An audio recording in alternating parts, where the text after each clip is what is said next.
Okay, baik. Assalamualaikum warahmatullahi wabarakatuh. Anak-anak 4 sains.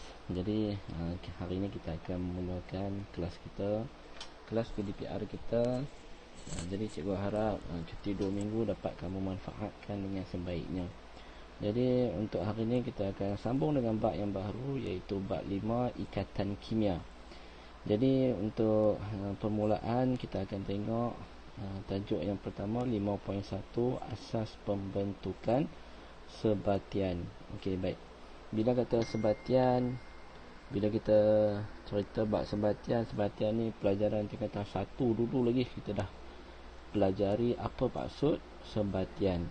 Jadi dalam subjek kimia ni kita nak belajar macam mana sebatian tu terbentuk dan apa ikatan yang ada dalam sebatian tersebut. Okey, sebagai muqaddimah, permulaan ataupun introduction, dia nak cerita natrium yang dipanaskan boleh bertindak balas secara reaktif dengan gas klorin untuk membentuk pepejal putih. Okey. Sebatian terbentuk apabila 2 atau lebih unsur bergabung. Okey, manakala gas adi wujud sebagai gas monoatom dan tidak reaktif secara kimia kerana telah mencapai susunan elektron, duplet dan oktet yang stabil.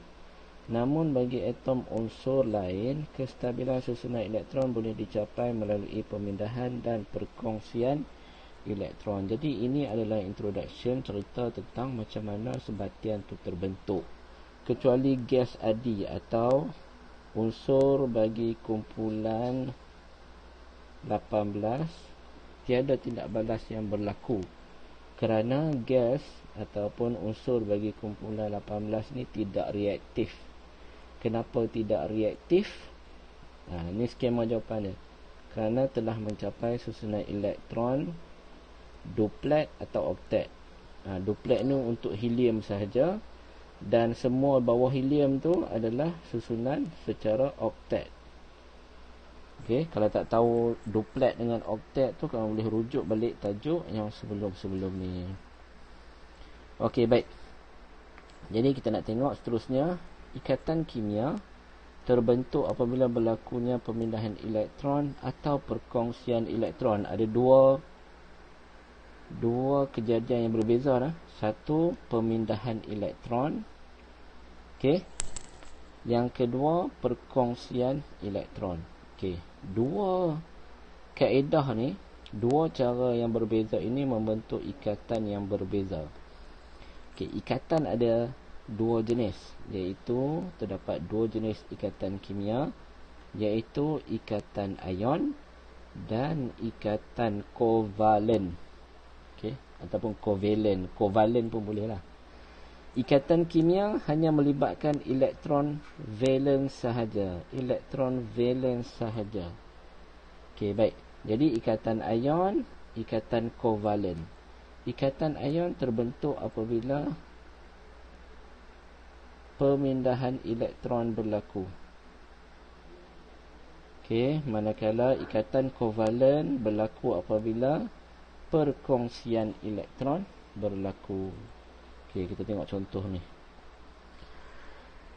Ini perbualan di antara logam dengan bukan logam, di antara natrium dengan klorin.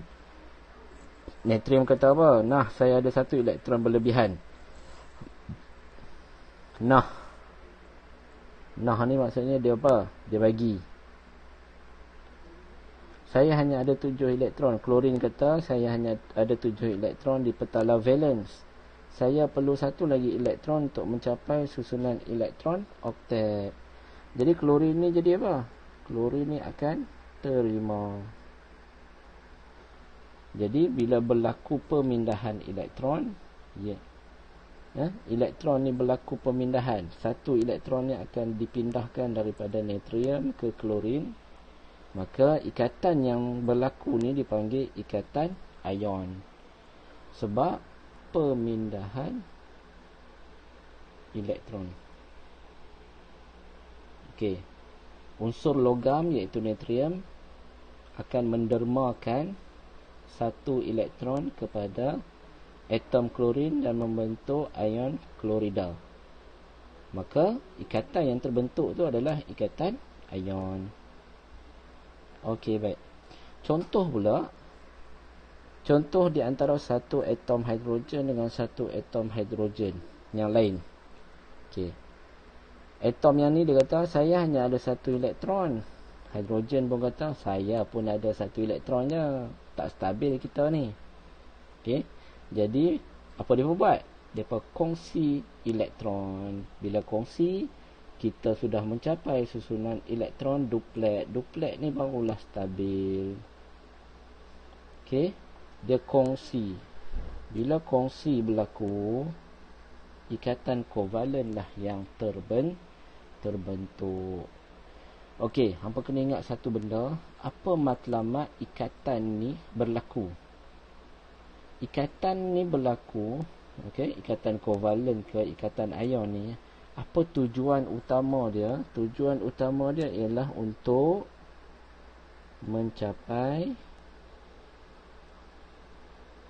susunan duplet atau oktet yang stabil.